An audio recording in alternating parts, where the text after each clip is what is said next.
დეპუტატების ნაწილმა ახალი მოწვევის საკრებულოს შეკრებამდე საიდენტიფიკაციო დაფები სიმბოლურად სახლში წაიღო. დატოვეს იმათ, ვისაც დაბრუნების რეალური პერსპექტივა აქვს და ვისაც სურდა საკუთარი სახელი და გვარი თვითმმართველობისთვის სახსოვრად დაეტოვებინა. სად დაიდგმება საკრებულოს მოქმედი თავმჯდომარის საიდენტიფიკაციო დაფა 14 ივლისს გახდება ცნობილი. პირველი სხდომისთვის საკრებულოში საგანგებოდ ემზადებიან.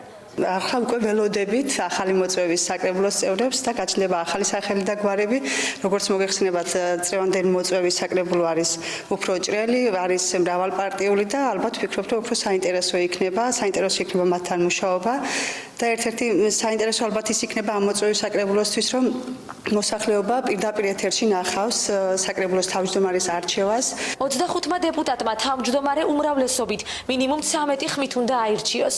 ქვორუმი არ შედგება იმ შემთხვევაში, თუ კი 18 მათგანი არ გამოცხადდება.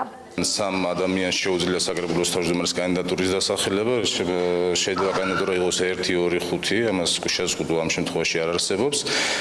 თუ ორზე მეტი არის და ხმათა შესაბამისი რაოდენობა ვერ დააგროვა საკრებულოს კანდიდატმა, თავმჯდომარეობის კანდიდატმა, ამ შემთხვევაში ტარდება მეორე ტური. არაოფიციალურად საკრებულოს თავმჯდომარეობის კანდიდატებად დასახელებენ ირაკლი ჩავლეიშვილსა და ირაკლი ჭეიშვილს.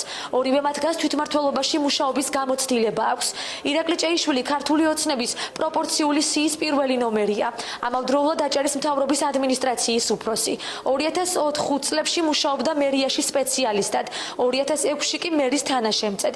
ირაკლი ჩავლეიშვილი ჯერ კიდევ მოქმედი საკრებულოს თავმჯდომარეა. 2006 წლიდან იყო საკრებულოს ორი მოწვევის წევრი რესპუბლიკური პარტიიდან. ორივე მათგანი არც უარყოფს და არც ადასტურებს საკუთარი კანდიდატურის განხილვას, თუმცა საბოლოოდ კოალიციის გადაწყვეტილებას ელოდებიან. მესამეჯერ ამირჩიეს მოქმედი საკრებულოს თავმჯდომარემ, ძალიან ბევრი საკითხი განხილვა მოხდა ჩემი თავმჯდომარეობის დროს. მაქვს გამოცდილება, თუ ეს გამოცდილება ჭირდება ქალაქს, მე მზად ვარ, რომ ენერგია არ დავიშურო. მე ვარ დაკავებული წლებია პოლიტიკით და შესაბამისად არის ჩემი სფერო ის რომ ვიყო მე საკრებულოს თავმჯდომარე, მაგრამ ეს არ ნიშნავს იმას, რომ დღეს გადაწყვეტილი არის თუ ვინ იქნება საკრებულოს თავმჯდომარე. თავმჯდომარეობის შემთხვევაში ირაკლი ჭეიშვილის მთავარი მიზანი საკრებულოს მუშაობის სტილის შეცვლაა. ირაკლი ჩავლეიშვილის კი ადამიანების ბედნიერება. მე წარმოადგენ რესპუბლიკურ პარტიას და ჩვენი კრედო არის ზუსტად ერთი ადამიანის ბედნიერება. ამიტომ მთავარი ასპექტი ჩვენთვის და ჩემთვის პირადად არის, რომ ადამიანები ჩვენს ქალაქში, ჩვენს სახელმწიფოში იყვნენ ბედნიერები. პრაქტიკულად შეიძლება საერთოდ მუშაობის სტილი საკრებულოსი და იქნება ძალიან ბევრი ინიციატივები, ესე ვთქვა და დანარჩენს კონკრეტულად ვისაუბრებთ შემდეგ. არაოფიციალურად დასახელებული კონკურენტები ერთმანეთის შეფასებისგან ძირითადად თავს იკავებენ.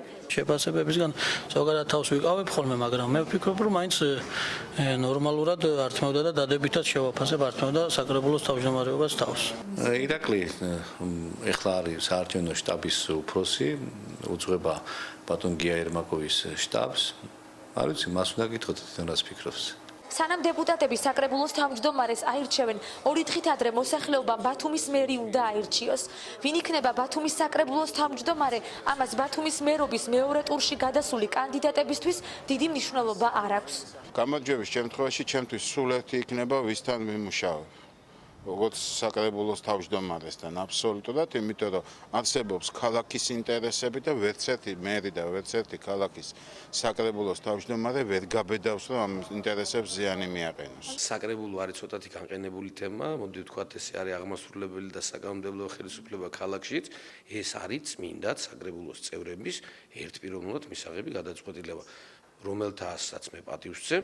არაოფიციალურად ბათუმის საკრებულოს თავმჯდომარეობის კანდიდატებად სახელდებიან ქართული ოცნების სიის მე-7 ნომერი, შავი ზღვის ფლორისა და ფაუნის შემსწავლელი სამეცნიერო ცენტრის დირექტორი ნატალია ზოიძე და კოალიციის სიის მე-3 ნომერი ბიზნესმენი თამაზ თურმანიძეც.